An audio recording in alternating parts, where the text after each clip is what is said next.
আরে ম্যাম, আপনি আমাকে মারছেন কেন? আমি কি করেছি আপনার? কুত্তার বাচ্চা, তুই কি করেছিস জানিস না? তুই আমাকে বিয়ে করলি কেন? হ্যাঁ, তোর কি যোগ্যতা আছে আমাকে বিয়ে করার? আমি যে টাকা প্রত্যেকদিন খরচ করি তুই সেই টাকা 2 মাসেও বেতন পাস না, বুঝলি? ম্যাম, আপনি তখন যদি গ্রামবাসীকে না পুলিশের ভয় দেখাতেন, তাহলে তারা রেগে গিয়ে আপনাকে আমার সঙ্গে বিয়ে দিত না। আর আমি তো বোঝানোর চেষ্টা করেছি। এমন না আপনার সঙ্গে বিয়ের কথা শুনে আমি নাচতে নাচতে বিয়ে করেছি। তুই তো তাই করেছিস। আমাকে বিয়ে করতে পারলে তুই সাম্রাজ্য পেয়ে যাবি, রাজকুমারীও পেয়ে যাবি। এটা ভেবেছিলি তাই না? একবার আগে ঢাকায় যাই, তারপর তোর ব্যবস্থা করছি। কথাটা বলে নেহা যে খাটের উপর শুয়ে পড়ে। স্বাধীন কোথায় শুবে বুঝতে পারে না, খাটের পাশে গিয়ে দাঁড়িয়ে থাকে। নেহা স্বাধীনের দিকে তাকিয়ে বলে, কিরে, এখানে পাথরের মতো দাঁড়িয়ে আছিস কেন? লাইট অফ কর। অনেক ঘুম পেয়েছে আমার, রাত কম হয়নি। কিন্তু ম্যাম, আমি কোথায় ঘুমাবো? স্বাধীনের কথা শুনে নেহা স্বাধীনের দিকে রাগী দৃষ্টিতে তাকায়। তারপর বলে, কোথায় ঘুমাবি মানে? আমি কি তোকে দেখিয়ে দেব নাকি? মাটিতে ঘুমা, না হলে সোফায় গিয়ে ঘুমিয়ে পড়। আর একটা কথা, আমার সাথে উল্টাপাল্টা কাজ করার চিন্তা ভাবনা একদমই করবি না, তাহলে তোকে কিন্তু মেরে ফেলবো আমি, সঙ্গে তোর পরিবারকেও। নেহার কথা শুনে স্বাধীন লাইট অফ করে সোফায় গিয়ে ঘুমিয়ে পড়ে। রাত গভীর হতে লাগে, নিঝুম বৃষ্টি হতে লাগে, অনবরত মেঘের গর্জন। নেহা ভয় পেয়ে যায়, উঠে লাইট অন করে, কিন্তু কারেন্ট নাই। ফ্ল্যাশ লাইট অন করবে, কিন্তু ফোনে চার্জ নাই। স্বাধীন স্বাধীন বলে চিৎকার করতে লাগে। স্বাধীনের ঘুম ভেঙে যায়, সোফা থেকে উঠে নেহার পাশে গিয়ে দাঁড়িয়ে বলে, ম্যাম, কি হয়েছে? এমনভাবে চিৎকার করছেন কেন? মানে আমি মেঘের গর্জন দেখে অনেক ভয় পাই যখন বৃষ্টি হয়। ঢাকায় যখন মেঘ বৃষ্টি হয় তখন আমি আমার রুম থেকে গিয়ে মা বাবার সঙ্গে ঘুমিয়ে পড়ি, কিন্তু এখানে তো তারা নেই, আমার অনেক ভয় করছে। নেহার কথাটা শেষ না হতেই আরেকটা বজ্রপাত হয়। নেহা খাট থেকে উঠে স্বাধীনকে জড়িয়ে ধরে। স্বাধীন শিহরিত হয়ে যায় নেহার আকর্ষণিক স্পর্শে। কিছুক্ষণ পর স্বাধীনের ধ্যান ভাঙে, নেহাকে তার কাছ থেকে সারিয়ে বলে, আরে ম্যাম, কি শুরু করলেন? ছাড়েন আমাকে, ছাড়েন বলছি। প্লিজ এভাবে কথা বলিস না, অনেক ভয় করছে আমার। তুই আজকের রাতটা না হয় আমার সঙ্গেই থাক। তারপর নেহা স্বাধীনকে অনেক জোরাজুরি করতে লাগে। শেষমেশ স্বাধীন খাটের উপর শুয়ে পড়ে। তখন আরেকটা বজ্রপাত হলে নেহা এসে স্বাধীনকে জড়িয়ে ধরে। স্বাধীন অবাক হয়ে যায়। বাইরে বৃষ্টি হচ্ছে, মনের মধ্যে এক অন্যরকম ভালো লাগা কাজ করছে দুজনের। নেহা কেমন যেন ধীরে ধীরে স্বাধীনের ভেতরে ঢুকে যেতে লাগে। ঘাড়ে অনবরত মুখ লাগিয়ে নিঃশ্বাস ফেলতে লাগে। স্বাধীন বিস্মিত হয়ে যায়। ম্যাম, কি করছেন এইসব?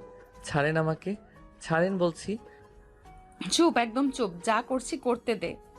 স্বাধীন নেহার কথার আগামাতা কিছুই বুঝতে পারে না। স্বাধীন মুক্তির নাই শুয়ে আছে। নেহা স্বাধীনের বুকের উপর উঠে অনবরত কিস করতে করতে এক পর্যায়ে নেহা স্বাধীনের ঠোঁটের সঙ্গে ঠোঁট লাগিয়ে ফেলে। স্বাধীন বড় বড় দৃষ্টিতে তাকিয়ে থাকে। এক পর্যায়ে নেহা স্বাধীনের শার্টের বোতাম খুলতে লাগে। স্বাধীন তাল সামলাতে না পেরে নেহার সঙ্গে রেসপন্স করতে লাগে। তারপর নেহাকে তার বুকের ওপর থেকে সরিয়ে নেহার উপর ঝাঁপিয়ে পড়ে স্বাধীন। নেহা স্বাধীনের প্রত্যেকটা স্পর্শে কেঁপে উঠতে লাগে। এক পর্যায়ে চোখ দিয়ে পানি বের হয়ে যায়। সেটা দেখে স্বাধীনের কোনো হেলদোল নেই। আদর করতে করতে ক্লান্ত হয়ে গেলে নেহার উপরই শুয়ে পড়ে। বাহিরে বৃষ্টির উৎপাত অনেকটাই কমে গিয়েছে। নেহা স্বাধীনের মাথাতে নিজের অজান্তেই হাত বুলিয়ে দিতে লাগে।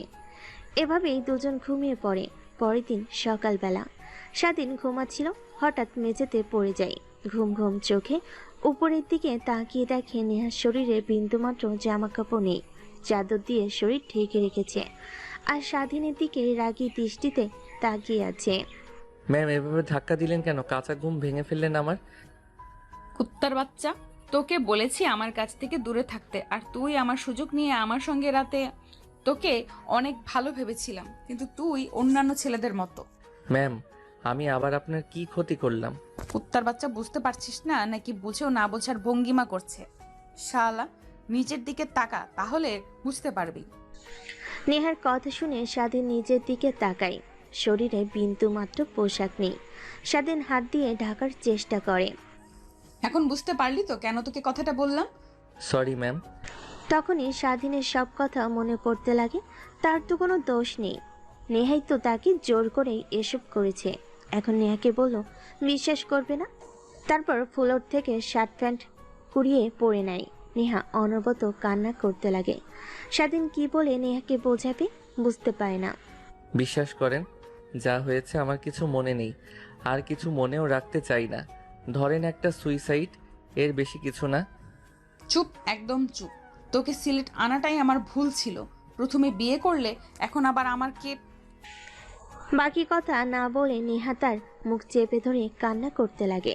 স্বাধীন বুঝতে পারে না নেহাকে এখন কি বলে সান্ত্বনা দেবে, তাই সেখানে আর না থেকে ওয়াশরুমে চলে যায়। ফ্রেশ হয়ে বাইরে এসে দেখে এখনো কান্না করছে। ম্যাম, সরি তো বললাম, আর কিভাবে বললে আপনি আমাকে ক্ষমা করবেন বলেন?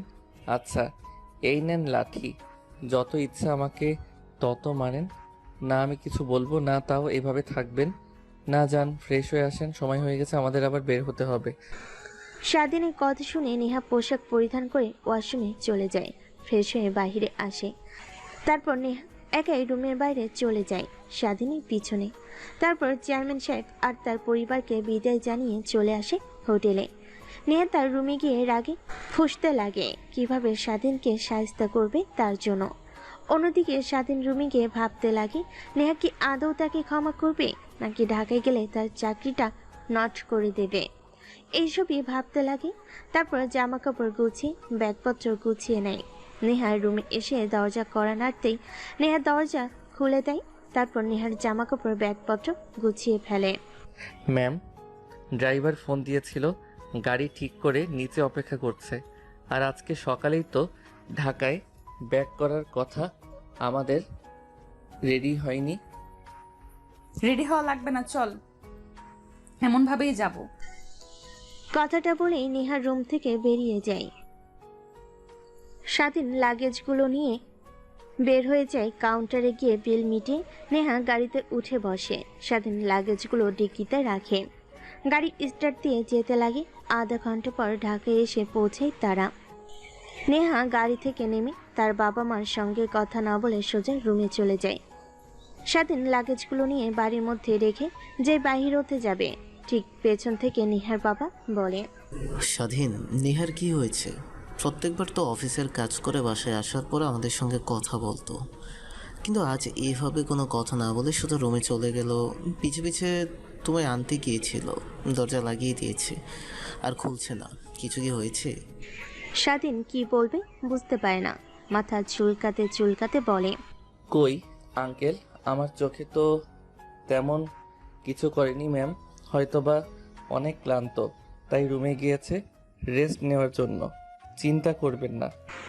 তারপর স্বাধীন বাড়ির বাইরে চলে আসে। প্যান্টের পকেট থেকে মোবাইল বের করে নেহাকে একটা মেসেজ দেয়।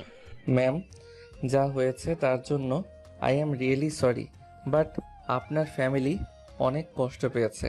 আপনি তাদের সঙ্গে কথা না বলে রুমে গিয়েছেন।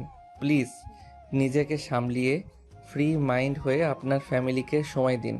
আর হ্যাঁ, আপনি যদি বলেন আমি আর আপনার অফিসে চাকরি করব না, কোনো না কোনো চাকরি খুঁজে নেব আমি।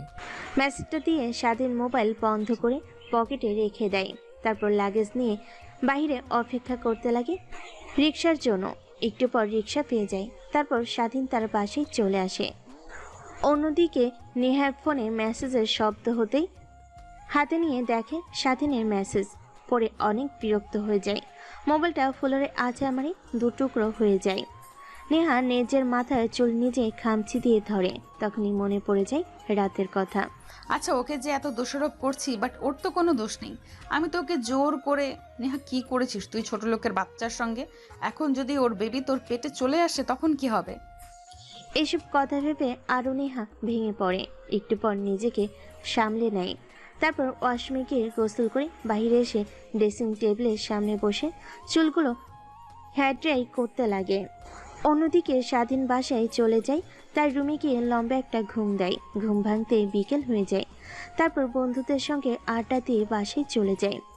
এইভাবে পেরিয়ে যায় রাতটা। পরের দিন সকালবেলা স্বাধীন ঘুম থেকে উঠে ফ্রেশ হয়ে অফিসের উদ্দেশ্যে বেরিয়ে পড়ে। অফিসে গিয়ে দেখে নেহা এখনো আসেনি। স্বাধীন তার কাজ করতে লাগে। স্বাধীন এই অফিসের সামান্য একটা পিয়ন। তার কাজ একটা ফাইল একটা টেবিলে দেওয়া, আবার অন্য টেবিল থেকে ফাইল নিয়ে আরেক টেবিলে দেওয়া, সবার কফি বানিয়ে দেওয়া, এসবই আর কি। স্বাধীন মন দিয়ে কাজ করছিল। তখনই নেহা অফিসে আসে। সবাই দাঁড়িয়ে পড়ে। স্বাধীন নেহার দিকে একটু তাকায়, তারপর কেবিনে চলে যায়। টেবিলে গিয়ে কাজ করতে লাগে। এভাবে টিফিন পিরিয়ড হয়। স্বাধীন ক্যান্টিনে গিয়ে কর্নারে একটা সিটে বসে খাবার খাচ্ছিল।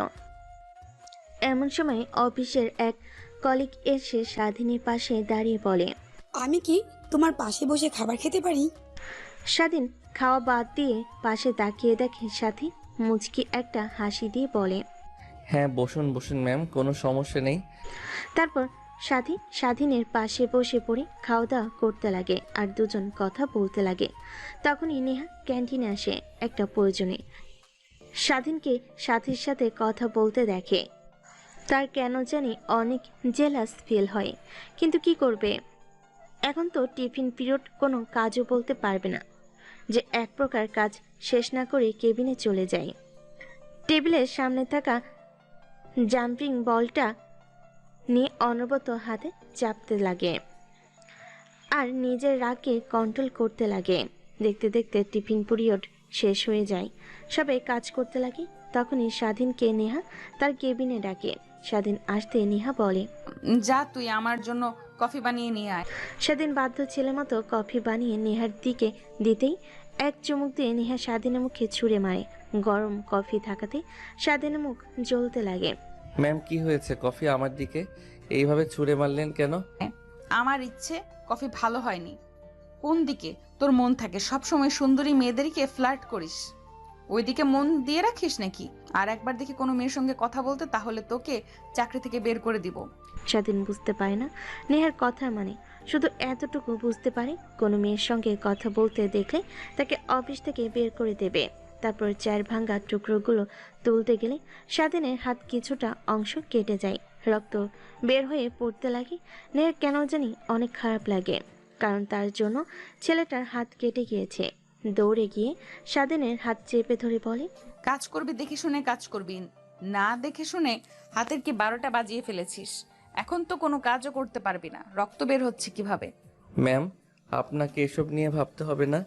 আপনার রক্তের কোনো মূল্য নেই। আর হ্যাঁ, কাজ করতে পারবো, সমস্যা নেই। আপনার কাজে কখনো বরখেলাপি করব না। হয়েছে, তোকে আর বলতে হবে না। এখন আয়, তোর হাত ব্যান্ডেজ করে দেই। কথাটা বলে নেহা স্বাধীনকে উঠিয়ে চেয়ারের উপর বসিয়ে দেয়। তারপর ফার্স্ট এড বক্স বের করে স্বাধীনের হাতে কাটা জায়গায় স্যাভলন দিয়ে পরিষ্কার করে ব্যান্ডেজ করে দেয়। তারপর নিজে ফ্লোরে থাকা কাচের টুকরোগুলো পরিষ্কার করতে লাগে। স্বাধীন অবাক হয়ে যায়, নেহার আবার কি হলো? I am really sorry. Sorry বলতে হবে না ম্যাডাম, আমি কিছু মনে করি নাই। নেহার ব্যান্ডেজ করা শেষ হলে স্বাধীন নেহার কেবিন থেকে চলে আসে। তারপর চেয়ারে বসে অপেক্ষা করতে লাগে। যখন যার প্রয়োজন তখন তাকে প্রয়োজন মেটানোর জন্য বসে থাকে। অনেকক্ষণ সময় ভালো লাগে না, তাই হাঁটতে লাগে। মাঝে মাঝে মেয়েদের সঙ্গে কথা বলতে লাগে। এইটা বাট নেহা ক্যামেরা দিয়ে সব দেখে রাগে ফুঁসতে লাগে আর বলতে লাগে, সব ছেলেরা এক হয়, একে ভেবেছিলাম একটু ভিন্ন, বাট আরো বেশি নিজের বউ থাকতে আরো অন্য মেয়েদের সঙ্গে গিয়ে কিভাবে কথা বলে। এ নেহা, কি ভাবছিস তুই? তোর ওকে স্বামীর অধিকার দিসনি? অন্য মেয়েদের কাছে যাবে না তো কি করবে? কথাটা বলে নেহা নিজের মাথায় নিজে আলতো করে একটা থাপ্পড় দিতে গেলে জোরে মেরে আহ বলে ওঠে। নেহা ভাবতে লাগে কিভাবে এই মেয়েদের বদ নজর থেকে স্বাধীনকে সুরক্ষিত রাখা যায়। তখনই তার মাথায় একটা বুদ্ধি আসে। স্বাধীনকে কেবিনে ডাকে। একটু পর স্বাধীন আসে, নেহার সামনে দাঁড়িয়ে থাকে। নেহা বলে, আচ্ছা, তুই কতদূর পর্যন্ত লেখাপড়া করেছিস? ম্যাডাম এসএসসি পর্যন্ত পড়াশোনা করেছি, তারপরে আর করতে পারি নাই। বাবা অসুস্থ, প্যারালাইজড হয়ে সবসময় বাসায় থাকে। বাড়িতে একটা ছোট্ট বোন আর মা। সংসার চালানোর জন্য লেখাপড়া করার হয়ে ওঠেনি। তারপর আপনার অফিসে আছি। আঙ্কেল দেখে আমাকে পিয়নের জব দেয়। সমস্যা নেই, তাই হবে। মানে হঠাৎ এমন প্রশ্ন করলেন আমাকে? একটু পর জানতে পারবি। আর যা, তোকে কি বলেছিলাম মনে নেই? কোনো মেয়ের সঙ্গে কথা বলবি না প্রয়োজন ব্যতীত। তাও দেখি আবার মেয়েদের সঙ্গে যেয়ে ভাব মজাচ্ছিস।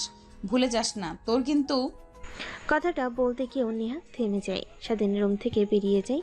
একটু পর নেহা ম্যানেজারকে ডাক দেয়। ম্যানেজার আসলে স্বাধীনকে তার পার্সোনাল বডিগার্ড হিসেবে চাকরিতে নিযুক্ত করার জন্য একটা অ্যাপয়েন্টমেন্ট লিখতে বলে। অ্যাপয়েন্টমেন্ট লেখা শেষ হলে স্বাধীনকে ডাক দিতেই রেগে কেবিনে প্রবেশ করে, কিন্তু নেহাকে কিছু বুঝতে দেয় না। নেহা দাঁড়িয়ে স্বাধীনের কাছে এগিয়ে এসে একটা খাম ধরিয়ে দেয়। তারপর অশ্রুমাখা কণ্ঠ নিয়ে নেহার পা জড়িয়ে ধরে কান্না করতে করতে স্বাধীন বলে, ম্যাম প্লিজ আমাকে অফিস থেকে বের করে দিবেন না।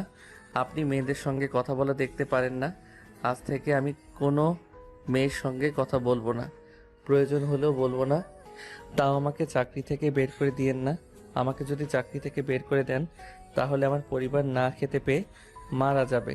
আমি একমাত্র ব্যক্তি যে উপার্জন করে ফ্যামিলি চালায়। নেহার কথা শুনে অনেক মায়া লাগতে লাগে, কিন্তু স্বাধীনকে বুঝতে দেয় না। কটাক্ষ গলায় বলে, আরে খামটা তো একবার খুলে দেখ কি লেখা আছে। জানি ম্যাম, যাদেরকে চাকরি থেকে বের করে দেওয়া হয় তাদেরকে এই খাম দেওয়া হয়। প্লিজ ম্যাম আমাকে চাকরি থেকে বের করে দিবেন না। নেহা নিজের হাসি আর ধরে রাখতে পায় না, হা হা করে হাসতে লাগে। স্বাধীন করুণ দৃষ্টিতে নেহার হাসির দিকে তাকিয়ে থাকে। একটু পর নেহা বলে, আরে বাবা, খামটা তো অন্তত খুলে দেখ কি আছে। তোর প্রমোশন, আমার পার্সোনাল বডিগার্ড সব সময় আমার সঙ্গে থাকবি, তোকে আর পিয়নের কাজ করতে হবে না। কথাটা শুনে স্বাধীন তড়িঘড়ি করে খামটা খুলে দেখতে পায় তার প্রমোশন। পিয়ন থেকে সোজা নেহার পার্সোনাল বডিগার্ড। আগে থেকে বেতন অনেক বেশি। স্বাধীন যেন নিজের চোখকে বিশ্বাস করতে পারছে না। অনেক অনেক ধন্যবাদ ম্যাম আপনাকে, বাট আপনার পার্সোনাল বডিগার্ড মানে বুঝতে পারলাম না, বুঝিয়ে বলবেন। পার্সোনাল বডিগার্ড বলতে সব সময় আমার সঙ্গে থাকা, যখন যেখানে যাব, কি করব না করব, কেউ যেন আমার উপর আক্রমণ না করে, এসব তুই খেয়াল রাখবি। আর আরেকটা কথা, রাত দিন 24 ঘন্টা তোর ডিউটি। যখন আমি যা বলবো তোকে তাই করতে হবে। এই কারণেই তোর বেতন অনেক বেশি। এখন তোর ইচ্ছা। কিন্তু ম্যাম আমার বাসায় তো আমি ব্যতীত অন্য কেউ নেই যে বাজার করবে, আমাকে সব কিছু করতে হয়। আরে এইটা নিয়ে তোকে ভাবতে হবে না। আমার বাসায় থাকবি, আর যখন তোর বাসায় যাবি ফ্যামিলির সঙ্গে দেখা করার জন্য শুধু আমাকে ফোন করে যাবি। এইটুকু হলেই চলবে, আর কিছু লাগবে না। এখন তোর ইচ্ছে, কি করবি? হ্যাঁ ম্যাম আমি রাজি, কিন্তু যেহেতু আপনার সেফটির বিষয় আমার জীবন দিয়ে হলেও আপনাকে সাহায্য করতে হবে। আমি আপনার কাছে একটা জিনিস চাইবো ম্যাম, আপনি কি দিবেন আমাকে? কি? যদি আমি কোনো ক্রমে মারা যাই তাহলে আমার পরিবার আপনাকে দেখতে হবে, কারণ আমি একমাত্র ব্যক্তি যে কিনা আমার পরিবার চালাই। আরে না, সেরকম কিছু হবে না, এই নিয়ে তুই ভাবিস না। আর আল্লাহ তাআলা না করুক তোর যদি কিছু হয়ে যায়, তোর সম্পূর্ণ পরিবার, তোর বোনের লেখাপড়া সবকিছু আমি দেখব। তাহলে আমি রাজি আছি ম্যাম। স্বাধীনের কথা শুনে নেহা বাঁকা দৃষ্টিতে স্বাধীনের দিকে তাকায়। তারপর নেহা স্বাধীনের দিকে একটা ফর্মালিটি পূরণের খাম এগিয়ে দেয়। স্বাধীন সেইখানে সাইন করে দেয়। নেহা কেবিনের বাইরে এসে সবাইকে একত্র করে স্বাধীনের প্রমোশনের বিষয়টা বলেন। অনেকে খুশি হয়, আবার অনেকে অখুশি হয়। তারপর নেহা তার কেবিনে প্রবেশ করে। স্বাধীন নেহার কাছে এসে বলে, ম্যাম একটু বাসায় যেতাম, আপনি যদি অনুমতি দেন। যাওয়ার শোনো, এই নাও খাম, এখানে তোমার অ্যাডভান্স কিছু টাকা আছে। তারপর নেহার কাছ থেকে টাকা নিয়ে স্বাধীন সোজা বাজারে চলে যায়। তারপর তার মা বাবা বোনের জন্য পোশাক কিনে সঙ্গে কিছু কাঁচা বাজার করে বাসার সামনে গিয়ে দরজায় কর নাড়তে লাগে। একটু পর স্বাধীনের মা এসে দরজা খুলে দেয়। সামনে স্বাধীনকে দেখতে পেয়ে আর হাতে এত সব বাজার দেখে অবাক হয়ে যায়। কি রে বাবা, এই অসময়ে তুই বাসায় আর হাতে এত বাজার? মা আমার প্রমোশন হয়েছে, পিয়ন থেকে আমার অফিসের মালিকের মেয়ের পার্সোনাল বডিগার্ড হিসেবে কাজ পেয়েছি আমি, তাই কিছু টাকা আমাকে অ্যাডভান্স দিয়েছে। এই টাকাগুলো দিয়ে তোমাদের জন্য এসব কিনে নিয়ে এসেছি। তারপর স্বাধীন বাসার ভিতরে প্রবেশ করে। তার বাবার জন্য আনা শার্ট তার বাবাকে দেয়, মাকে দেয়, স্বাধীনের বোনকে লাল টুকটুকে একটা জামা দেয়। অনেক খুশি হয় স্বাধীনের বোন সামিয়া। জামাটা নিয়ে দৌড়ে তার রুমে চলে যায়। অন্যদিকে স্বাধীনের মা। এখন বুঝি তোকে অনেক কাজ করতে হবে, তাই না? এতগুলো টাকা আর তো তোকে বসিয়ে বসিয়ে দেবে না। মামা, সারাক্ষণ নেহা ম্যামের সঙ্গে সঙ্গে থাকতে হবে, কখন কোথায় যায় না যায় 24 ঘন্টা। তার কারণে তার বাসায় থাকতে হবে। রাতে আমাকে সময় পেলে আমি তোমাদের কাছে আসবো, সমস্যা নেই। ম্যামকে বলার সঙ্গে সঙ্গে বলেছে আমাকে। তারপর স্বাধীন তার মায়ের সঙ্গে বেশ কিছুক্ষণ কথা বলে তার জামা কাপড় গুছিয়ে ব্যাগের মধ্যে রেখে অফিসে চলে আসছে। দেখে নেহা এখনো কাজ করছে। স্বাধীন কি করবে বুঝতে পারে না। নেহা টেবিলের সামনে এসে দরজা কড়া নাড়তে লাগে। সামনের দিকে তাকিয়ে বলে, আসো, ভেতরে আসো। স্বাধীন গিয়ে নেহার সামনে দাঁড়িয়ে পড়ে। তারপর নেহাকে বলে, ম্যাম, এখন আমাকে কি কাজ করতে হবে সেটা তো বলেননি। এত তাড়াতাড়ি মা বাবার সঙ্গে দেখা করে আসলে আর তোমাকে কোনো কাজ করতে হবে না। এই কেবিনের ওই কর্নারে একটা ডেস্ক আছে, ওইটাতে তুমি বসে থাকবে সারাক্ষণ। আমি যদি তোমাকে কিছু বলি তাহলে তুমি সেটা করবে, অন্য কাউকে কথা তুমি শুনবে না। আগে যেমন সবাই কফি পানি দিতে মেয়েদের সঙ্গে কথা বলতে, এখন থেকে একদমই না। ঠিক আছে ম্যাম। আচ্ছা ম্যাম, আমি কি মেয়েদের সঙ্গে কথা বললে আপনি জেলাস ফিল করেন? কথাটা নিচু গলায় বলে স্বাধীন, কিন্তু নেহার কান অব্দি পৌঁছায়। স্বাধীনের দিকে রেগে তাকাতে স্বাধীন দৌড়ে তার কেবিনে গিয়ে বসে পড়ে। সেইভাবে অনেকক্ষণ বসে থাকে, কোনো কাজ নেই। এখানে সেখানে বসে থাকে আর মনে মনে ভাবে, দেখ বাল, এভাবে এক নাগারে বসে থাকতে ভালো লাগে? আগে তো কোনো কাজ না থাকলে এগিয়ে আপুদের সঙ্গে কথা বলতাম, আড্ডা দিতাম, কিন্তু আমাকে তো এখানে রেখেছে।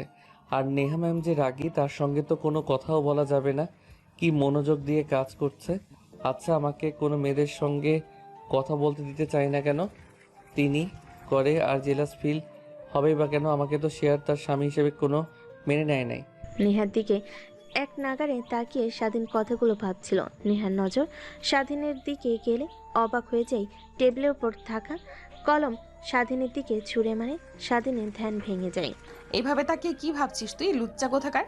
ম্যাম, কোনো কাজ নাই, তাই কে করবো? আপনার দিকে তাকিয়ে আপনার কাজ দেখছি।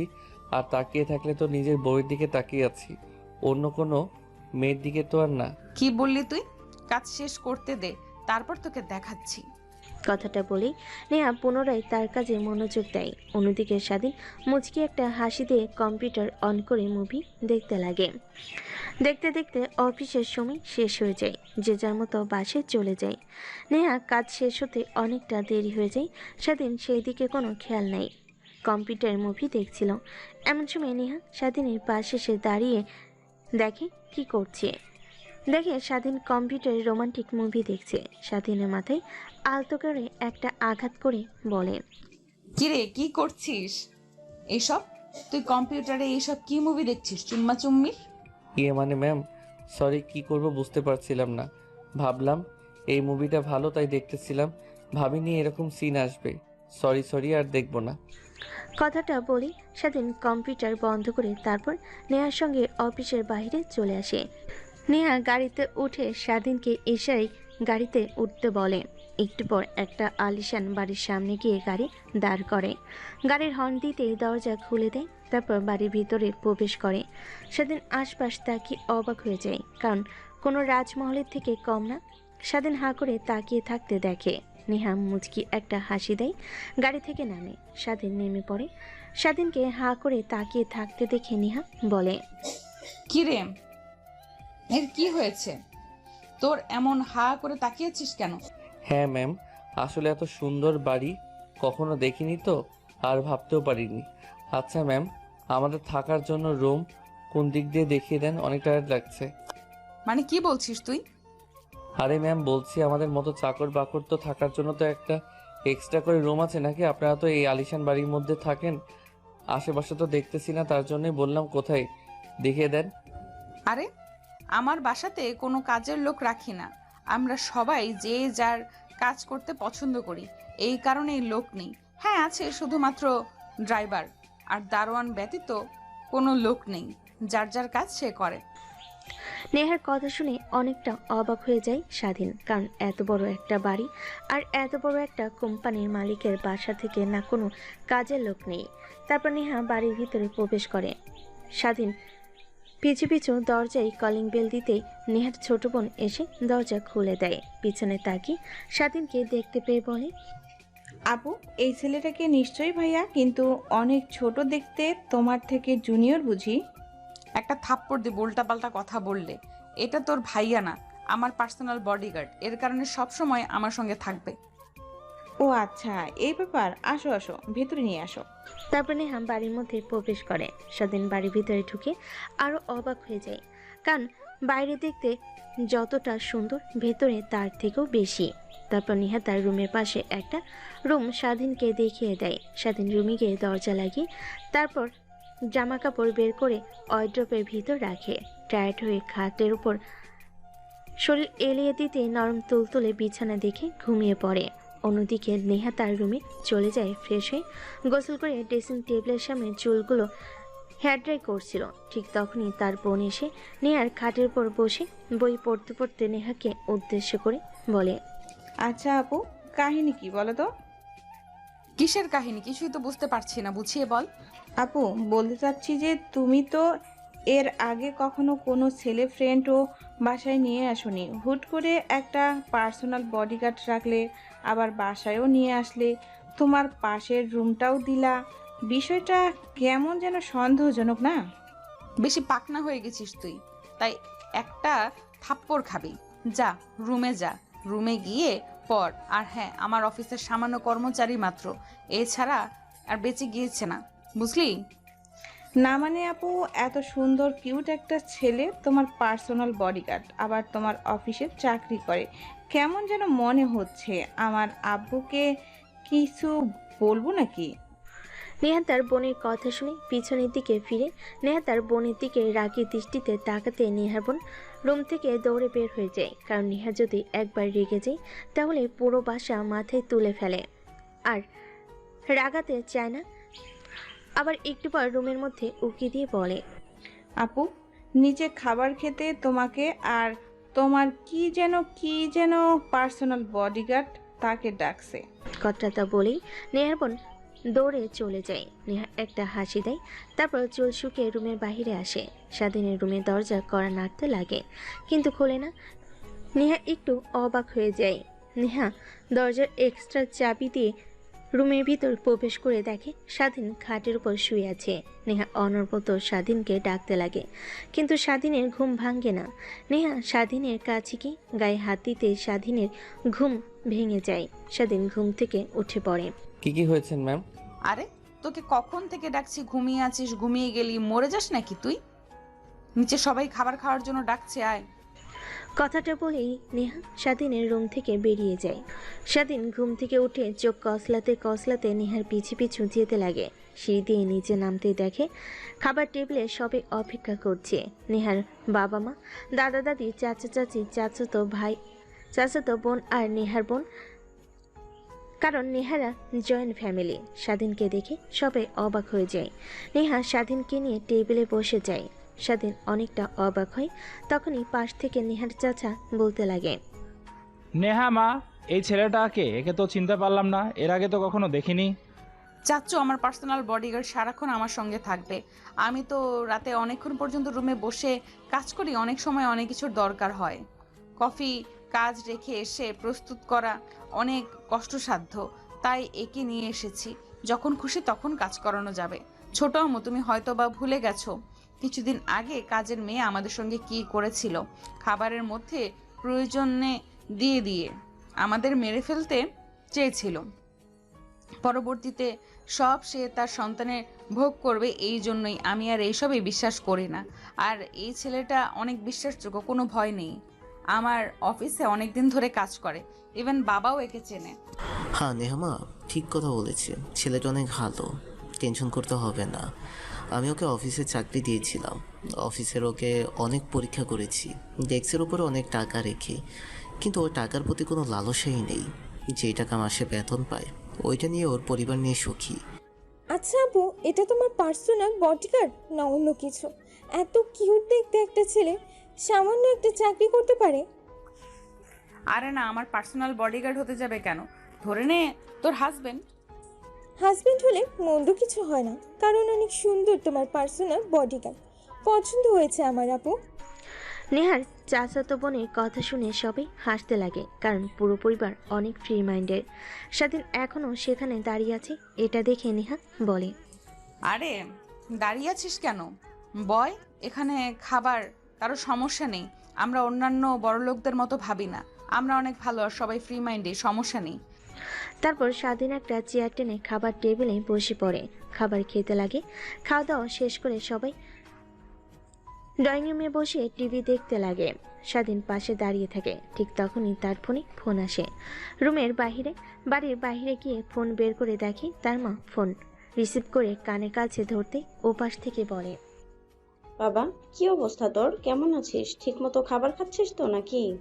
মা, চিন্তা করতে হবে না আমাকে নিয়ে, কারণ এনারা অনেক ভালো। একসঙ্গে খাবার খেতে বসি এক টেবিলে, কিছু বলে না।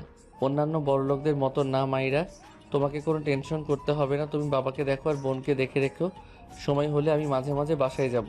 স্বাধীন মায়ের সঙ্গে কথা বলছিল দোলনাতে বসে, ঠিক তখনই পিছন থেকে নিয়ে এসে স্বাধীনের পাশে বসে পড়ে। স্বাধীন তৎক্ষণাৎ ফোন রেখে দিয়ে নিয়ে পাশ থেকে উঠে দাঁড়িয়ে পড়ে। কিরে, কি হয়েছে তোর? দাঁড়িয়ে পড়লি কেন? আর কার সঙ্গে কথা বলি? নিশ্চয়ই গার্লফ্রেন্ডের সঙ্গে, তাই না? না ম্যাম, আমার কোনো গার্লফ্রেন্ড নেই। ও আচ্ছা, সত্যি নাকি? আমাকে রেখে তুই মিথ্যা কথা বলছিস? না ম্যাম, সত্যি। আমার মতো গরিব খ্যাত ছেলেকে কে ভালোবাসতে যাবে বলেন তো? কেন, তুই তো দেখতে শুনতে খারাপ না। সেসব কথা রাখ, সেসব কথা। আচ্ছা, একটা কথা বলি, আমার চাচাতো বোন আর আমার বোনের কাছ থেকে দূরে দূরে থাকবি। আসার পর থেকে দেখছি ওরা তোকে নিয়ে পড়ে আছে। ওদের মতো আমার একদমই সুবিধার মনে হচ্ছে না। আর উল্টাপাল্টা কিছু বলে দিস না আবার, জানো আমাদের বিয়ের কথা। ঠিক আছে ম্যাম। তারপর নেহা ল্যাপটপ বের করে কাজ করতে লাগে। স্বাধীন সেইখানে দাঁড়িয়ে থাকে। একটু পর নেহা বলে কফি করে নিয়ে আসতে। স্বাধীন ছাদ থেকে নেমে নিচে কিচেন রুমে চলে যায়, তেমন কিছু একটা চিনতে পারে না।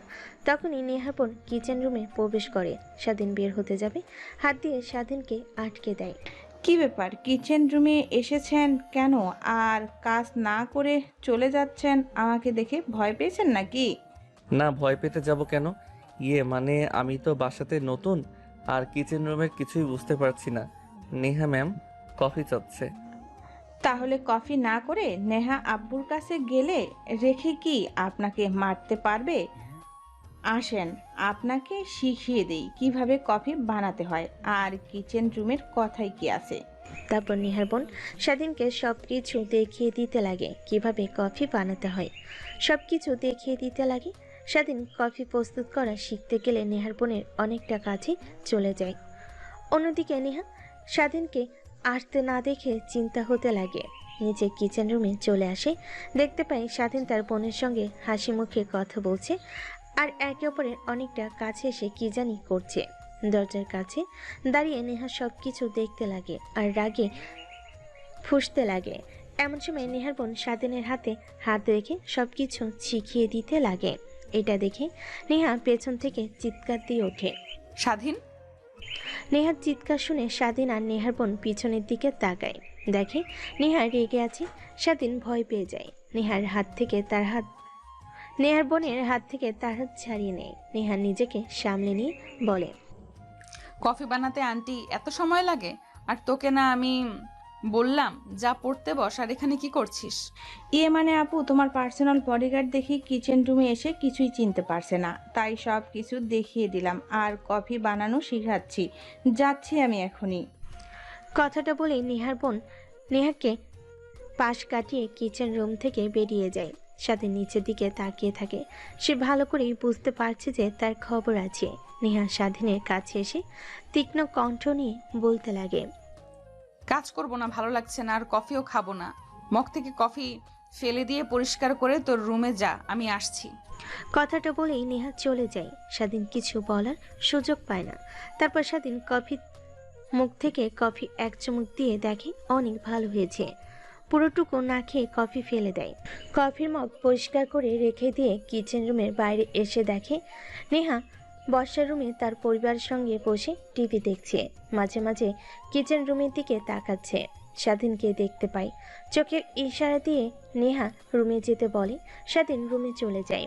খাটের উপর বসে থেকে পা ঝুলিয়ে ভাবতে থাকে। আল্লাহ জানে কপালে কি শনি আছে, তার বউয়ের কাছ থেকে দূরে থাকতে বলেছে আমাকে। আর আমি গিয়ে কিনা নেহা ম্যামের বোনের একসঙ্গে কথা বলছিলাম, আর আমাকে কফি বানানোর শিখে দিয়েছিল নেহা ম্যাম। না জানি কি উল্টাপাল্টা ভেবেছে। কথাটা ভাবছিল স্বাধীন আনমনে। ঠিক তখনই খট করে দরজা খোলার শব্দ পাই। স্বাধীন মাথা তুলে সামনের দিকে তাকিয়ে দেখে নেহা রুমের মধ্যে প্রবেশ করে, দরজা লাগিয়ে দেয়। স্বাধীন খানিকটা ভয় পেয়ে যায়, উঠে দাঁড়িয়ে পড়ে। নেহা স্বাধীনের কাছে এসে গলা চেপে ধরে ঠাস করে থাপ্পড় লাগিয়ে দেয়। কুত্তার বাচ্চা, তোকে কত করে বললাম যে তুই আমার বোনের কাছ থেকে দূরে দূরে থাকবি, আর তুই গিয়ে কিনা আমার বোনের সঙ্গে ভাব জমাচ্ছিস। এর জন্যই তোর মতো ছোট লোকদের আমার বাসায় কাজের জন্য রাখি না। তোকে এনে ভুল করেছি। আমি কালকে গিয়ে তোকে আমার কোম্পানি থেকে আর আমার পার্সোনাল বডিগার্ডের চাকরি থেকে বের করে দিব। তখন দেখি তুই পথে পথে ঘুরে কিভাবে চাকরি জোগাড় করতে পারিস। নেহার কথা শুনে স্বাধীন ভরকে ওঠে, কারণ জবটা চলে গেলে তার পরিবার আর তাকে পথে বসতে হবে। তারপর নেহার পা জড়িয়ে ধরে কান্না করতে করতে বলে, ম্যাম, আপনার পা ধরে বলছি, প্লিজ আমাকে চাকরি থেকে বের করে দিবেন না। আর আমি তো আপনার বোনের সঙ্গে নিজের ইচ্ছাতে কথা বলতে যাইনি। সে এসে আমার সঙ্গে কথা বলছিল আর আমাকে দেখিয়ে দিয়েছিল। স্বাধীন আর কোনো কথা বলতে পারে না। ঠিক তখনই দরজা কড়া নাড়ার শব্দ পায়। স্বাধীন অবাক হয়ে যায়, কারণ তার দরজায় এখন কি আবার নক করছে। নেহা এক প্রকার বিরক্তি নিয়ে দরজা খুলে দেয়, দেখে তার ছোট বোন। নেহা প্রশ্নবোধক দৃষ্টিতে তাকায়। আপু, তুমি এর রুমে কি করছো এত রাতে? আবার দরজা লাগিয়ে রেখেছো, কি হয়েছে তোমার? মতিগতি আমার শুরু থেকে একদম ভালো লাগছে না। আমার কথা রাখো। তোর এত রাতে কি এই দরজায় এসে এইভাবে নক করছিস কেন? ইয়ে মানে আপু, ইয়ে মানে একটু জানতে এসেছিলাম ভাইয়াটার কিছু লাগবে নাকি? নতুন বাসায় তেমন কিছু চেনে না। দেখ, তুই কিন্তু ভুলে যাচ্ছিস এই সামান্য একটা চাকর আমার, এর বেশি কিছু না। যা দরকার নিজে নিয়ে নে না, নিয়ে নেবে, না হলে অন্য কাউকে বলবে। তোর এত খেয়াল রাখতে হবে না। আর তোকে যেন এর আশেপাশে একদমই দেখতে না পাই, তাহলে তোর কিছু করব না, কিন্তু এর অবস্থা একদম খারাপ করে ফেলবো। নেহার ছোট বোন নেহার কথা শুনে খানিকটা অবাক হয়ে যায়, কারণ তার বোন এর আগে এভাবে কখনো কথা বলে না। তারপর নেহার ছোট বোন রুমের মধ্যে উকি মেরে দেখে স্বাধীন ফ্লোরে বসে আছে আর অঝরে কান্না করছে। স্বাধীনকে দেখতে পেয়ে অনেকটা মায়া লাগে। নেহা তার বোনকে উদ্দেশ্য করে পুনরায় বলে, তোকে কি বললাম? তোর কানে যায়নি? বললাম না যা এখান থেকে। এখনো দাঁড়িয়ে আছিস কেন? আপু, আগে এই কথার জবাব দাও, তুমি ওর সঙ্গে কি করছো? এভাবে কান্না করছে কেন ফ্লোরে বসে? ও আমার চাকর, ওর সঙ্গে কি করব না করব এটা তোর কাছ থেকে আমি কৈফিয়ত দিব না। দিব নাকি? তোকে কি বলছি? তোর কানে যাচ্ছে না? যা এখান থেকে আর রুমে গিয়ে ঘুমিয়ে পড়। নেহার ছোট বোন নেহার কাছ থেকে ধমক খেয়ে সেখানে আর না থেকে রুমে চলে যায়। তারপর আবার দরজা লাগিয়ে স্বাধীনের কাছে এসে দাঁড়ায়। স্বাধীন আবার নেহার পা জড়িয়ে ধরে কান্না করতে লাগে। তোকে চাকরি থেকে বের করে দেব না, আর ক্ষমাও করে দেব, কিন্তু একটা শর্তে। হ্যাঁ ম্যাম, বলুন। একটা কেন, আপনার হাজারটা শর্ত আমি রাজি আছি। কি করতে হবে আমাকে? আপনার বোনদের কাছ থেকে দূরে দূরে তো এই যে কথা দিলাম, একদম স্টপ। আপনার বোনদের সঙ্গে আমি আর একটা কথা বলবো না। তারা যদি আমার সঙ্গে জোর করেও কথা বলতে চায় তাও বলবো না। আরে না, কথা বলবি না কেন? বলবি শুধু এ কথা বলবে যে তুই বিবাহিত, তোর বাসায় স্ত্রী আছে আর একটা সন্তানও আছে, আর যেভাবে বোঝানো দরকার বুঝে ফেলবি। ঠিক আছে ম্যাম, আমি বলবো। তাও আমাকে আপনি চাকরি থেকে বের করে দেবেন না বলেন? আপনি তো ভালোই করে জানেন ম্যাম, আমাকে যদি চাকরি থেকে বের করে দেন তাহলে আমার পুরো পরিবারকে পথে বসতে হবে। আরে ভয় পাস না, আমি তোকে যা করতে বলেছি তা করলে তোকে চাকরি থেকে বের করে দেব না। কিন্তু তোকে যদি দেখি আমার বোনদের সঙ্গে ভাব জমাতে, তাহলে তোর ওইদিকে হবে শেষ দিন আমাদের বাড়িতে কাজ করার। স্বাধীন মাথা দিয়ে হ্যাঁ বোঝে। তারপর নেহা স্বাধীনের কাছে থেকে চলে যেতে নিবে। ঠিক তখনই তার গায়ে থাকা ওড়নাটা স্বাধীনের হাতে থাকা ঘড়িতে বেঁধে যায়। একবার সামনে এগোতে নেহার বুকের উপর থেকে ওড়না সরে যায়, অনেকটা রেগে যায়। স্বাধীনের কাছে সে আবার ঠাস ঠাস করে থাপ্পড় লাগিয়ে দেয়। তার তো কোনো দোষ নেই, তারপরও। কুত্তার বাচ্চা, তোর কত বড় সাহস আমার বুকের ওপর থেকে ওড়না সরিয়ে দিস? ম্যাম, আমি তো কিছুই করিনি। চুপ, একদম চুপ। এখন আর তোকে ভালোভাবে সাজতে হবে না। কথাটা বলে নেহা তার ওনাটা টান দিতে দেখে স্বাধীনের ঘড়ির সঙ্গে বেঁধে আছে। তারপর বসে স্বাধীনের ঘড়ি থেকে ওনাটা সরিয়ে দাঁড়িয়ে স্বাধীনকে উদ্দেশ্য করে বলে, সরি। সরি বলতে হবে না ম্যাম, আমি তো সামান্য আপনার পার্সোনাল বডিগার্ড, তো সামান্য বিষয়ে সব কিছু মনে করে নাই। আর একটা কথা বলবো, কখনো কাউকে না বুঝে কোনো কাজ করা ঠিক না। অনেক সময় চোখের দেখা ভুল হয়। নেহা স্বাধীনের কথা শুনে রুম থেকে বেরিয়ে যায়। স্বাধীন দাঁড়িয়ে দরজা লাগিয়ে খাটের উপর শুয়ে থেকে ভাবতে লাগে। বুঝতে পারছি না নেহা ম্যাম আমার সঙ্গে এরকম করছে কেন? আমি তার কি ক্ষতি করেছি? নাকি নেহা ম্যামের মনে আমার প্রতি মায়া জন্মাচ্ছে? অফিসে অন্যান্য মেয়েদের সঙ্গে কথা বলতে গেলে তার জেলাস ফিল হয়, তার কারণেই পার্সোনাল বডিগার্ড হিসেবে দিল কাজ। আমাকে সারাক্ষণ তার রুমে বসে থাকে, যে হয় কোনো কাজ নেই। কখনো কি কাউকে এভাবে বসে বেতন দেয়? আবার পাশে এসেছি তার চাচাতো বোনদের সঙ্গে, একদমই দেখতে পাচ্ছেন না? নাকি সম্পূর্ণই তার ভুল ধারণা, বা আমার কাছ থেকে সবাইকে প্রোটেক্ট করতে চায় আমি বাজে ছেলে দেখে? এসবই ভাবছিল স্বাধীন। দেখতে দেখতে ঘুমিয়ে পড়ে। পরের দিন সকালবেলা ঘুম ভেঙে যায় আজানের শব্দে। তারপর ঘুম থেকে উঠে স্বাধীন ওয়াশরুমে চলে যায়। গোসল করে বাইরে এসে জায়নামাজ খুঁজতে লাগে, কিন্তু কোথাও পায় না। এমনভাবে নামাজ পড়ে নেয়। দেখতে দেখতে অনেকটা সময় পার হয়ে যায়। স্বাধীনের রুমের মধ্যে আর ভালো লাগে না। রুম থেকে বের হয়ে বাইরে থাকা বাগানটা ঘুরে ঘুরে দেখতে লাগে। এমন সময় স্বাধীন, নেহার বোনেরা আর নেহা ব্যায়াম করে সেখানে এসে দেখে সবাই নিস্তব্ধ হয়ে পায়ের পর পা রেখে বসে আছে, মাথার উপর দুহাত তুলে। স্বাধীন অবাক হয়ে যায়। প্রত্যেকের গায়ে একদম লেগে থাকা কাপড় পরা। অনেকটা লজ্জিত অনুভব হয়। নেহার দিকে নজর দিতে স্বাধীন থমকে যায়, কারণ নেহার ফিল্মি ফিগারে তার চোখ আটকে যায়। ব্যায়াম করা শেষ হলে নেহা আর তার বোনেরা পাশে তাকিয়ে দেখে স্বাধীন নেহার দিকে তাকিয়ে আছে। দেখতে নেহার বোনেরা সবাই মুচকি মুচকি হাসে। নেহা রেগে যায়, ধমক দিতে সবাই থেমে যায়। তারপর স্বাধীনকে ডাক দিতে স্বাধীনের ধ্যান ভেঙে যায়। সেখান থেকে দৌড়ে তার রুমে এসে দরজা লাগিয়ে হাঁপাতে লাগে। আপু, এই ছেলেটাকে একদম জোকার। এরকম দেখতে কিউট, সেই রকম অভিনয় করে। আমি অনেকক্ষণ ধরে দেখতেছিলাম, তোমার দিকে তাকিয়েছিল। বোধহয় তোমাকে পছন্দ করে আপু। চুপ, একদম চুপ। কি বলেছে এসব? তোরা পাগল হয়েছিস নাকি? বলে যাস না ও আমার পার্সোনাল বডিগার্ড। মাত্র এর থেকে বেশি কিছু না। এখন মুডটাই নষ্ট করে দিল শালা। কথাটা বলেই নেহা দাঁড়িয়ে বাসার দিকে আসতে লাগে। অন্যদিকে পিছন থেকে নেহার বোন আর নেহার চাচাতো বোন কানাঘষা করতে লাগে। নেহা সেদিকে কোনো তাল না দিয়ে সোজা রুমে চলে আসে। অফিসে যাওয়ার জন্য রেডি হতে লাগে। রুমের মধ্যে এমন সময় স্বাধীন দরজা খুলে ভিতরে প্রবেশ করে। নেহা স্বাধীনকে আয়নার মধ্যে দেখতে পেয়ে পিছন ফিরে তাকিয়ে নেহা চিৎকার দিতে যাবে। এর আগে স্বাধীন দরজাটা আলতো করে লাগিয়ে নেহার দিকে দৌড়ে সে নেহার উপরে ঠোঁট লাগিয়ে দেয়, যেন চিৎকার করতে না পারে। নেহা অনবরত ছোটার চেষ্টা করে, কিন্তু পারে না। স্বাধীন নেহার মাথার পিছনে হাত দিয়ে আরও শক্ত করে নেয়। নেহা তাল সামলাতে না পেয়ে স্বাধীনকে আরও তার কাছে নিয়ে আসে। দুজনের মধ্যে হারিয়ে যেতে নেবে। এর আগে খট করে দরজা খোলার শব্দ হয়। স্বাধীন নেহাকে ছেড়ে দিয়ে খানিকটা দূরে গিয়ে দাঁড়ায়। নেহা দরজার দিকে তাকিয়ে দেখে তার মা। কি ব্যাপার তুমি? এই ছেলেটা কেন? আর তোর বোনরা বলল তুই নাকি এই ছেলেটার সঙ্গে অনেক খারাপ ব্যবহার করেছিস। কেন? আমরা কি তোকে এই শিক্ষা দিয়েছি? মানে মানে করতে হবে না, ভুলে যাস না কিন্তু ওরাও মানুষ, আমরাও মানুষ। একদিন ওদের মতো গরিব ছিলাম। তোর বাবার অক্লান্ত পরিশ্রমে আমরা এত বড় হয়ে উঠেছি। এখন নিচে আয়, সবাই অপেক্ষা করছে খাবার টেবিলে। কথাটা বলে নেহার মা চলে যায়। স্বাধীন দরজা দিয়ে বাইরে যেতে যাবে। পিছন থেকে নেহা স্বাধীনের কলার চেপে ধরে কাছে নিয়ে আসে। কিরে, কোথায় যাচ্ছিস তুই? কিস করবি না? আয়, আবার করি। স্বাধীন ভয় পেয়ে নিচের দিকে তাকিয়ে থাকে।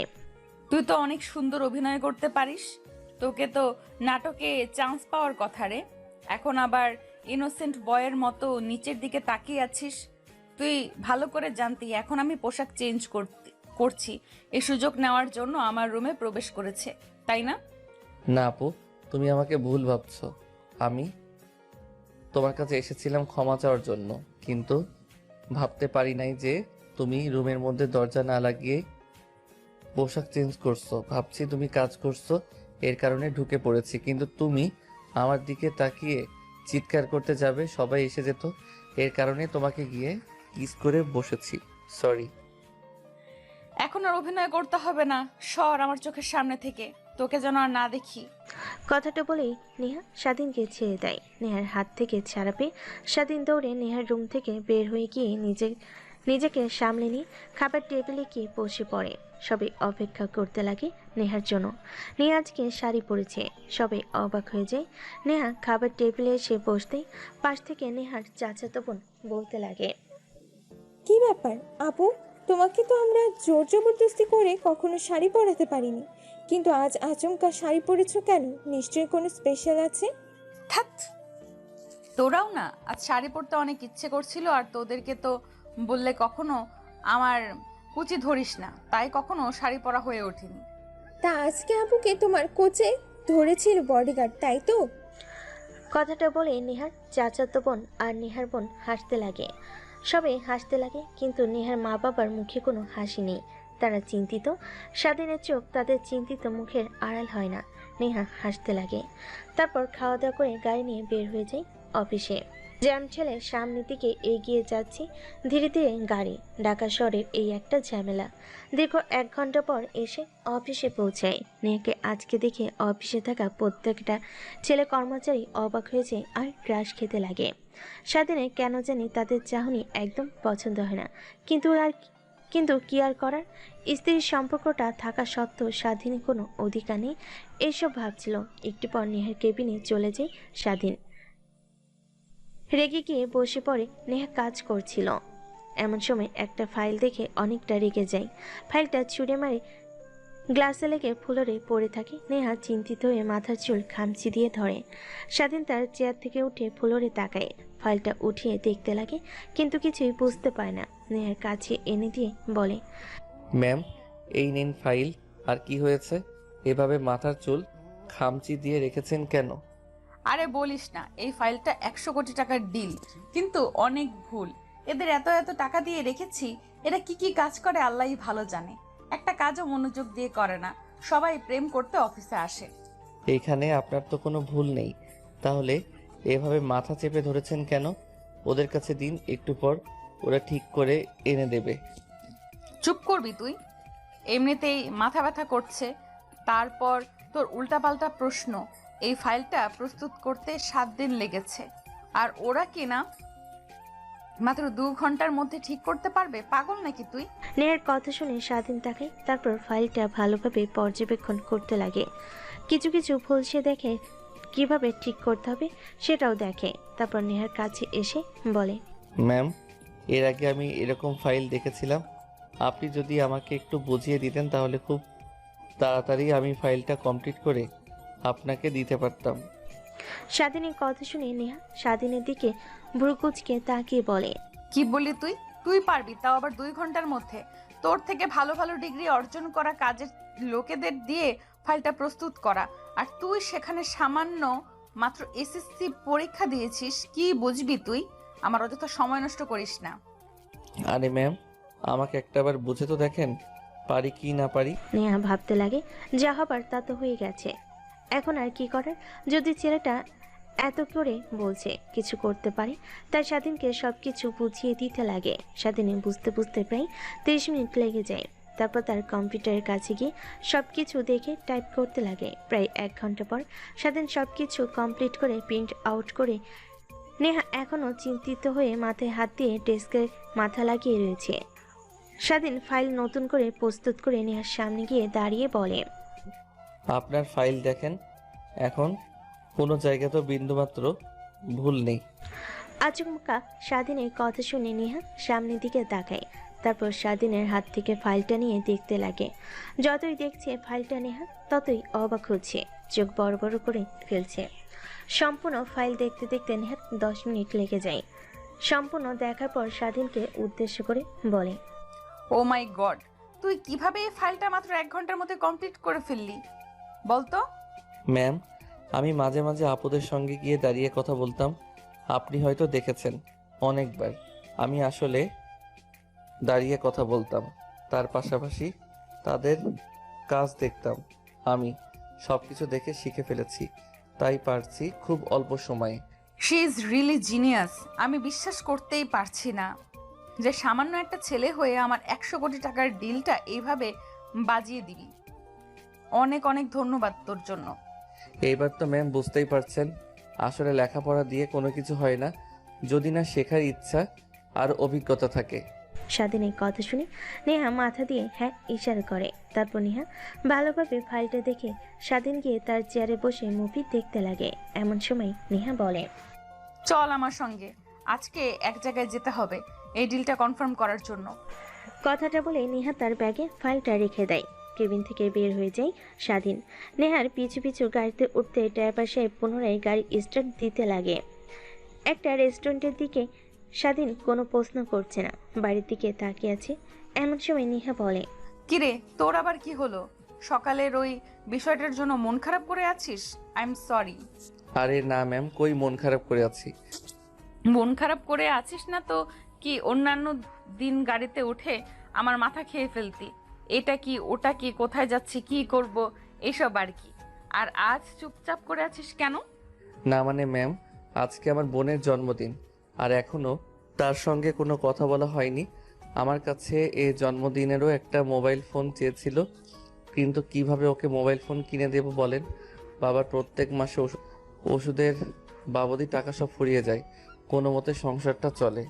ও এই ব্যাপার, তা আগে যাই ডিলটা কনফার্ম করে আসি, তারপর তোর সঙ্গে তোর বাসায় যাব তোর ফ্যামিলির সঙ্গে দেখা করার জন্য।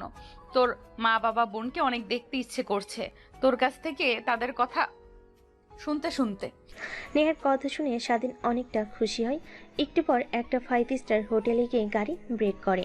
নেহা গাড়ি থেকে নেমে সামনে যাচ্ছিল, স্বাধীন তার পিছু পিছু। বড় একটা কেবিনে গিয়ে স্বাধীন বসে পড়ে। সামনে স্মার্ট একটা ছেলে, চোখে সানগ্লাস। আশেপাশে অনেকগুলো কালো পোশাক পরিহিত লোক। বুঝতে পারে এগুলো তার বডিগার্ড। নেহার ছেলেটার সামনের চেয়ারে বসে পড়ে, তারপর হ্যান্ডশেক করে ছেলেটার সঙ্গে কথা বলতে লাগে। নেহার দিকে ছেলেটা কেমন যেন দৃষ্টিতে তাকিয়েছিল। স্বাধীনের অনেক রাগ হতে লাগে, কিন্তু কিছুই করতে পারবে না। অনেকক্ষণ কথা বলার পর ডিলটা কনফার্ম হলে নেহা ছেলেটার কাছ থেকে বিদায় জানিয়ে স্বাধীনকে নিয়ে চলে আসে। গাড়িতে বসেছিল।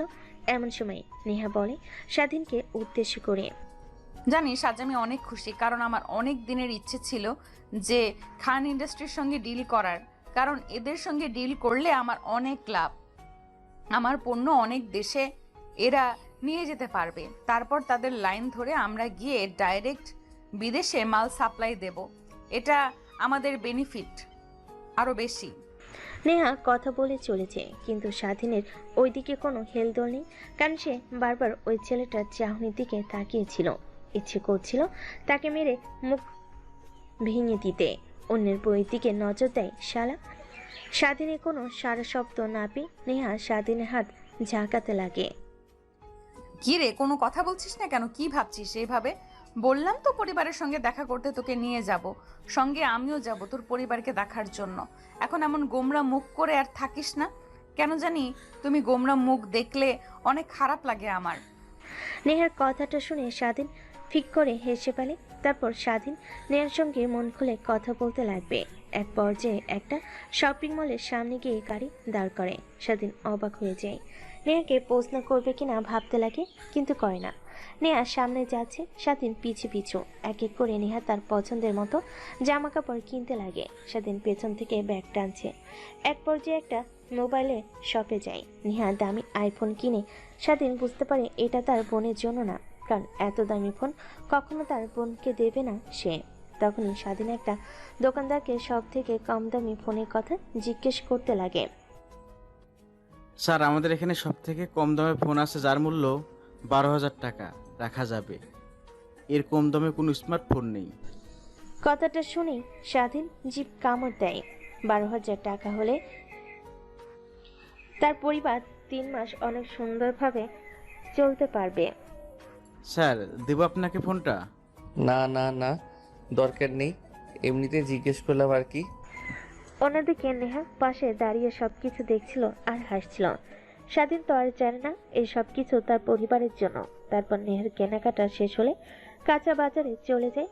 স্বাধীনকে অনেকগুলো টাকা দেয়। স্বাধীন টাকা দিয়ে অনেকগুলো কাঁচা বাজার করে নেহার গাড়িতে রেখে দেয়।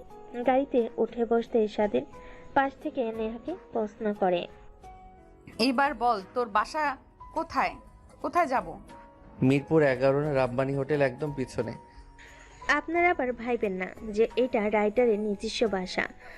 ভাড়াই থাকতে হয়। আমি গ্রামে থাকি, বাবা থাকে। যাই হোক, এবার গল্প করা যাক। তারপর স্বাধীন ড্রাইভারকে তার বাড়ির লোকেশন বলে। ড্রাইভার সেই অনুযায়ী যেতে লাগে। নেহা গাড়িতে বসে মোবাইলে ফেসবুক স্ক্রল করছিল। একটু পর স্বাধীনের বাসার সামনে সে গাড়ি দাঁড় করে। নেহা গাড়ি দাঁড় করানোর সঙ্গে সঙ্গে গাড়ি থেকে নেমে পড়ে। স্বাধীন গিয়ে দরজায় নক করতে লাগে। ওদিকে নেহা ড্রাইভারকে কিছু একটা বলে। একটু পর স্বাধীনের মা এসে দরজা খুলে দেয়। স্বাধীনকে দেখতে পেয়ে অবাক হয়ে বলে, কিরে বাবা, এই অবেলায় এসেছিস? কিছু কি হয়েছে? ঠিক আছিস তো বাবা? আমার ঠিক আছে, একদমই চিন্তা করতে হবে না। আসলে বোনের তো আজকে জন্মদিন, আর অনেক দেখতে ইচ্ছে করছিল। সঙ্গে সঙ্গে ম্যাম হ্যাঁ বলল, আর তোমাদের সঙ্গে দেখা করতে চলে এসেছে। এই যে ম্যাম। কথাটা বলে স্বাধীন নেহাকে দেখিয়ে দেয়। স্বাধীনের মাকে নেহাকে ভালোভাবে দেখতে লাগে। তারপর স্বাধীন মা নেহাকে নিয়ে বাসায় চলে যায়। চেয়ারে বসতে দেয়। স্বাধীন গিয়ে তার বোনের সঙ্গে কথা বলতে লাগে। একটু পর ড্রাইভার এক এক করে সব বাজার আর শপিং ব্যাগগুলো বাসার মধ্যে নিয়ে আসে। আন্টি ড্রাইভারের হাত থেকে ওই কাঁচা বাজারগুলো নিয়ে রাখেন, আর শপিং ব্যাগ আছে, ওইগুলোতে আপনাদের জন্য কিছু পোশাক কেনা আছে, রেখে দেন। এইসবের কি দরকার ছিল মা? তুমি এসেছো এমনিতেই আমি অনেক খুশি হয়েছে। আমার দুঃখের দিনে তোমার বাবা আমার ছেলেকে চাকরি দিয়েছে, আর এজন্য অনেক কৃতজ্ঞ আমরা। তোমার বাবাকে বলো আমাদের কথা। ঠিক আছে আন্টি। তারপর স্বাধীনের মা ড্রাইভারের হাত থেকে সব বাজারগুলো রেখে দেয়। শপিং ব্যাগগুলো ঘরে রেখে দিয়ে আসে। অন্যদিকে স্বাধীন রুমে তার বোনের সঙ্গে দুষ্টামি করছিল। একটু পর স্বাধীন তার বোনকে নিয়ে বাইরে চলে আসে। নিয়া স্বাধীনের বোনকে দেখতে পেয়ে তার দিকে ইশারা করে আসতে বলে। এইদিকে আসো। ঠিক আছে তো তুমি? স্বাধীনের বোন স্বাধীনের দিকে তাকায়, মাথা দিয়ে হ্যাঁ বলে। স্বাধীনের বোন গিয়ে নেহার সামনে দাঁড়িয়ে পড়ে। ড্রাইভারকে ইশারা দিতে একটা বড় কেক নিয়ে আসে। তারপর নেহা মোমবাতি জ্বালিয়ে স্বাধীনের বোনের হাতে ছুরি দিয়ে কেক কাটতে বলে। স্বাধীনের বোন কেক কাটতে লাগে। খুশিতে তার চোখ দিয়ে এক ফোঁটা পানি বের হয়ে পড়ে। নেহা দেখতে পেয়ে টিস্যুতে মুছে ফেলে। পাগলি মেয়ে, এইভাবে কান্না করছো কেন? যতদিন আমি বেঁচে আছি তোমাদের চোখে কখনো পানি আসতে দেব না। স্বাধীন কথাটা শুনে অনেকটা অবাক হয়, কিন্তু কাউকে বুঝতে দেয় না। তারপর স্বাধীনের বোন কেক কেটে স্বাধীনকে, তারপর স্বাধীনের মাকে, নেহাকে, তারপর দৌড়ে গিয়ে তার বাবাকে খাইয়ে দিয়ে আসে। পাগল মেয়ে, তুমি আমাকে ম্যাম বলছো কেন? আপু বলে ডাকবেন না হয়তো? বাকি কথা বলতে নেওয়া দিয়ে স্বাধীন কথা বলতে লাগে, কারণ সে বুঝতে পেরেছিল নেহা কি বলবে এখন। নেহাও থেমে যায়। কথা বলতে বলতে অনেকটা সময় পার হয়ে যায়। ঠিক তখনই স্বাধীনের মা বলে, মা, তুমি তো অনেকটা সময় হলো এসেছো, কিছু তো খাওয়া দাওয়া করনি, একটু বসো, তোমার জন্য রান্না করে। না আন্টি, রান্না করতে হবে না, এখানে বসেন, আপনাদের সঙ্গে কথা বলতেই আমি এসেছি। সেটা কি বললে আর হয়? মা, তুমি এখানে বসো একটু, আমি রান্না করে আনছি। খাবার খেয়ে তবে কিন্তু যাবে, এর আগে কিন্তু আমি যেতে দেব না, এই বলে দিলাম। কথাটা বলি স্বাধীন মা কিচেন রুমে যায় রান্না করার জন্য। অন্যদিকে নেহা স্বাধীন এবং দুজনেই কথা বলছিল। ঠিক তখনই নেহা তার ব্যাগ থেকে একটা মোবাইল বের করে। স্বাধীন দেখে বুঝতে পারে এটা আইফোন, কিন্তু কাকে দেবে? তখন নেহা স্বাধীনের বোনের দিকে আইফোনটা এগিয়ে দেয়। স্বাধীনের বোন নিতে নারাজ দেখায় স্বাধীনের দিকে তাকায়, মাথা দিয়ে হ্যাঁ বোঝায়। স্বাধীনের বোন প্যাকেট খুলে আইফোন দেখতে পেয়ে জোরে সোরে চিল্লানি দিয়ে ওঠে। আচ্ছা, আঙ্কেলকে চিকিৎসা করানোর জন্য কত টাকা লাগবে? ম্যাম, অনেক টাকা লাগবে। আমি তো এটা জিজ্ঞেস করছি, কত টাকা লাগবে? প্রায় অনেক টাকা লাগবে, প্রায় 30 লক্ষ টাকা। আর বাংলাদেশের চিকিৎসা হবে না, এই জন্য বিদেশে যেতে হবে ডাক্তার বলেছে, তাই আমি হাল ছেড়ে দিয়েছি। তারপরেও চেষ্টা করছি, দেখি পারি কি না। স্বাধীনের কথা শেষ হওয়ার সঙ্গে সঙ্গে নেহা তার ব্যাগ থেকে চেক বই বের করে লিখতে লাগে। একটু পর স্বাধীনের দিকে 35 লক্ষ টাকার একটা চেক এগিয়ে দেয়। স্বাধীন চেকটা নিতে নারাজ দেখায়, কিন্তু নেহা অনেক জোরাজুরি করতে লাগে। হাতে নিয়ে দেখে 35 লক্ষ টাকার চেক। স্বাধীন অবাক হয়ে যায়, নেহার দিকে তাকিয়ে বলে, ম্যাম বুঝতে পারছি আপনি হয়তোবা আমাকে উপহাস করছেন, তাই না? চাই না কারোর দোয়া নিয়ে বাঁচতে। এইভাবে কথা বলছো কেন তুমি? তুমি তো ভালো করেই জানো তুমি আমার কি হও। আর উপহাস নয়, তোমার বেতনের থেকে কিছু কিছু টাকা করে কেটে রাখবো প্রতি মাসে। নেহার কথা শুনে স্বাধীন রাজি হয়ে যায়। তারপর নেহা পুনরায় বলতে লাগে, আঙ্কেলকে খুব দ্রুত চিকিৎসা করাতে হবে। আমি আমার বন্ধুর সঙ্গে কথা বলছি, ওরা কালকের মধ্যেই সবকিছু অ্যারেঞ্জ করে ফেলবে। তুমি একটা কাজ করো, আঙ্কেল আর আন্টির পাসপোর্টটা আমাকে দিয়ে দাও, আমি ওর কাছে মেল করে পাঠিয়ে দিচ্ছি। নেহার কথা শুনে স্বাধীন রুমে যায়। তারপর তার বাবা আর মায়ের পাসপোর্ট নিয়ে আসে। নেহার ছবি তুলে তার বন্ধুর কাছে পাঠিয়ে দেয় আর তাড়াতাড়ি মেডিকেলে প্রবেশ করতে বলে। নেহার বন্ধু 12 ঘন্টা সময় চায়। স্বাধীন অনেক খুশি হতে লাগে। স্বাধীনের বোন অবাক হয়ে যায়, কি হচ্ছে এইসব বড় বড় দৃষ্টিতে তাকিয়ে থাকে। এটা দেখে নেহা বললেন, এইবার তোমার শখের ফোন তোমার কাছে রেখে দাও। তোমার বাবার চিকিৎসার ব্যবস্থা হয়ে গেছে। তোমার বাবা ঠিক আগের মতো হাঁটা চলাফেরা করতে পারবে, সাধারণ মানুষের মতো। তারপর তারা তিনজন মিলে আনন্দ করতে লাগে। স্বাধীনের মার রান্না শেষ হলে খাওয়া দাওয়া করে স্বাধীন তার মাকে সব কথা খুলে বলে। অনেক খুশি হয়। নেহা সবার হাসি দেখে কেন জানি তার অনেক ভালো লাগে। তারপর অনেকক্ষণ স্বাধীনের মা বাবা বোনের সঙ্গে আড্ডা দিতে লাগে। সেইভাবে অনেকটা সময় পার হয়ে যায়। তারপর সবার কাছ থেকে বিদায় নিয়ে নেহা স্বাধীন গাড়িতে উঠে বসে। গাড়ি স্টার্ট দিয়ে তার আগের বাসার দিকে যেতে লাগে। বাসে গিয়ে দরজার কলিং বেল দিতে নেহার বাপ এসে দরজা খুলে দেয়। নেহা দরজা দিয়ে এক পা ভিতরে যেতে ঠাস ঠাস করে নেহার গালে দুটা থাপ্পড় বসিয়ে দেয় তার বাবা। সাথে নেহা দুজনেই অবাক হয়ে যান।